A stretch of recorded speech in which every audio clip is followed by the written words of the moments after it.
Not done yet, though. Yeah. This is last orders. Lovely. This is unrelated comedy questions. We're just going to fire your way. Right? If money and time weren't an issue, what's one thing on your bucket list you'd do tomorrow? That's a good question. What does this mean? I've got loads of money? Anything, yeah, go to space. You know what I mean? Yeah, I'd probably just like pay off all my family's mortgages. Yeah. And then give them the money and just be like, you're all right now.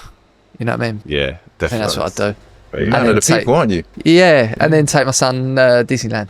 Yeah, Nice. that's what I'd do. Nice. Yeah, One historical figure you would love to take out on a night out. love a historical figure. Yeah.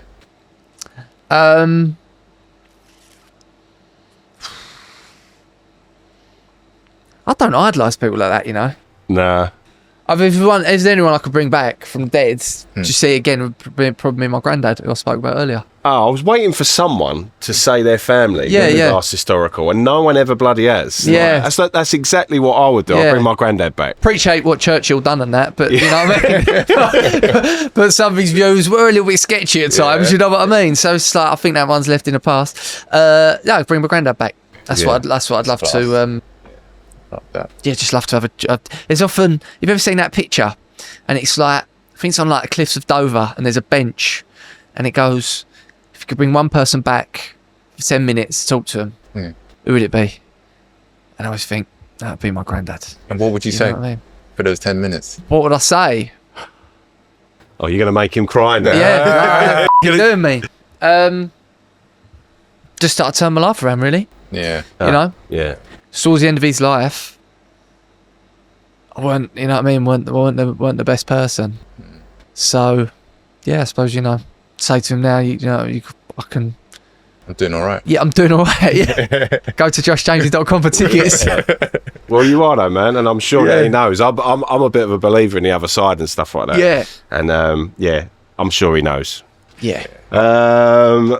Right, I'll do this I one. don't think he's in here tonight, though. There's too much West Ham stuff here. Mate, this pub's haunted, man. Yeah, I don't think he'd be in here, but Did you know this is haunted, this pub? is it really? Yeah, like not even joking. What's the ghost? Who is it? My Uncle Gary. So my Uncle Gary, where the Charlton shirt sits. Right, So he's over there. Yeah. So Gazza, what's happening? He's. I'll tell you after because the pod's heard it enough times. But he haunts this pub, and the grounds in which we are is the Hornchurch airfield. And I've seen a soldier literally walk outside the window. And the reason I Was he a soldier? Yeah. It was an RAF pilot walked outside our window. And was he done it here?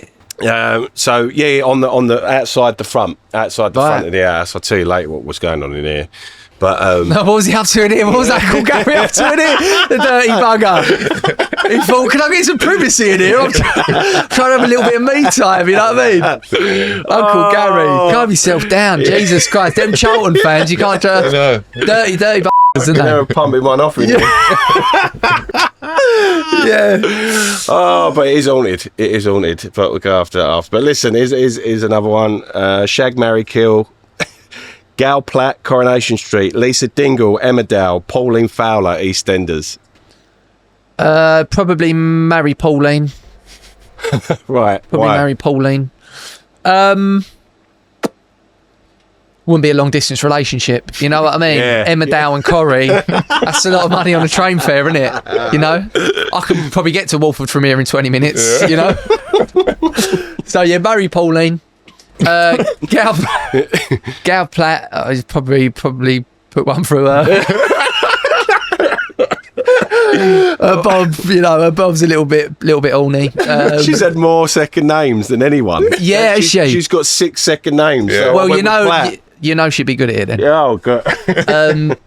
And then the Emmerdale one, I don't know, so I'd avoid her. Lisa Zach Dingle's missus. No, I don't really know Emmerdale. Oh, kill her off then. All right. Kill Big her girl. off. Yeah. Yeah. She's all right. Oh no, ask your one. I can't even remember it. All right, I'll say it. Do you remember it? Yeah. Would you go on. rather Arsenal win the league, or would you rather Spurs That was it. drop out the league? Relegation. Oh, I wouldn't mind Arsenal winning the league. That don't bother me, that stuff. Ah, okay. Yeah. I like, Yes, this is the trouble with football fans, aren't they? They're so worried about what other teams are doing, actually, and it's just like general rule for life. Don't worry about other people. Like, other people's failure or success does not change your life. Yeah. You know, actually, you just got to worry about you and what you're doing. You know, I remember was it a couple of years ago last season when Arsenal. They like some Spurs fans wanted Spurs to lose so that Arsenal didn't get something or whatever. Yeah. And I just think that's a loser mentality. You know, someone else's failure doesn't have a bearing on what you're doing. I don't think. I always found it bizarre that London clubs hate London clubs, and you get like rugby fans that like will support their like next door neighbours, and it's weird. It's different culture, isn't it? It's different culture. Yeah. It's different culture, yeah. But it's like, wouldn't you rather? Oh, it's boring, that, isn't it? Imagine going to a game and it's like a rugby game and he's sitting next to like someone from the other fan. It's like, nah, come on, I want them to be barriers up so I'm not punching them in the face. Yeah. You know what I mean? That's part of the fun, though, isn't it? When you go to a game, Yeah. come on, Yeah. you know. Because that's what makes football. I love England football. Yeah. Like, I've probably lost a bit of spark for Tottenham over the last sort of 6-7 years or so. But with England, it's like if we get knocked out or if we lose in a major tournament, not bothered about the qualifiers or friendlies, kills me. Like, does me bad. Because I think with England football, it's the only time where people actually come together. Yeah. You know, and we forget about all these arguments about social class or ethnicity and all this thing and all this like culture war that's going on, or identity politics. You know, it's like, forget all that. England are playing, you know, and we're all. I just feel like it's the only time when we're only fully together, and it's mad. I remember when did we play Croatia? Was it in Oh God, Europas, wasn't it? Semi-finals. Euros. Semi-finals? Yeah, that was a few years ago. Yeah. I remember that summer we was flying. Yeah. And I just remember the feeling on the streets, people just talking to each other. I don't know whether it's just my view of things, right? But it just felt like people was a bit happier. Or like, you're watching the game like that. It just felt like the vibe was vibing. Yeah, because it was summer. It was hot. Summer. I remember in the theme, not in the theme parks, in the box park and stuff like that. People were throwing their beers up. Yeah, and everyone just feels like we're all like, we're England. Like we're all, you know what I mean? This is us. We're all together. And I remember we lost, and I was watching it in Brentwood High Street, and it was like everything was in colour during that tournament. I remember coming out of this pub, and it felt like the saturation had been sucked out, and the atmosphere was just a bit rubbish. And I turned around and I see a geezer go, "Where are you, mate?" Ginned another geezer, and I'm like, "Oh, we're back to normal now." You know, you just feel like.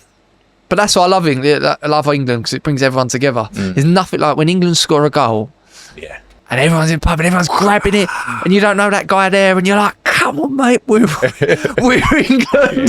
Get Vindaloo on." You know, I absolutely love it. Yes. I absolutely love it. Listen, amazing guest. Thanks for finally coming on. Sorry I bugged you so much. No, don't be silly, mate. Listen, we love your pod. Love what you do. Love your comedy. Thanks for coming on, honestly. Thanks for having us. And sorry it took so long.